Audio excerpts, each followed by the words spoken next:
নিয়ে ব্যস্ত থাকবে। আর পুরুষদের জন্য আল্লাহ তাআলা হুরুল জান্নাহ, জান্নাতের হুরদের ব্যবস্থা করেছেন। আল্লাহ বললেন হুরুল জান্নাহ, জান্নাতের হুরপরীরা থাকবে পুরুষদের জন্য। আল্লাহ বললেন এদের বৈশিষ্ট্য হলো আজওয়াজুন মুতাহহারা, পবিত্রা। দুনিয়ার নারীদের মাসিক হয়, দুনিয়ার নারীদের পিরিয়ড হয়, মেনস্ট্রুয়েশনাল পিরিয়ড হয়। জান্নাতের হুরদের কোনো পিরিয়ড হবে না, মাসিক হবে না, নেফাস হবে না, হায়েজ হবে না। সুবহানাল্লাহ।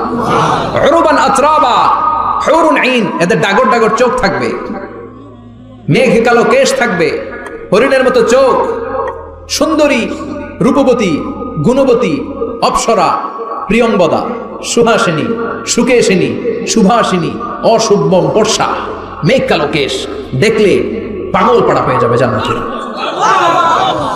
ওয়া কাওয়াইবা আতরাবা, বয়স হবে কম,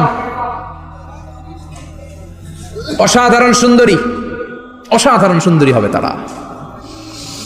আনশানাহুন্না ইনশা, আল্লাহ বললেন স্পেশাল ভাবে সৌন্দর্যের আলোকচ্ছটা করে আমি তাদেরকে বানিয়েছি তোমাদের জন্য।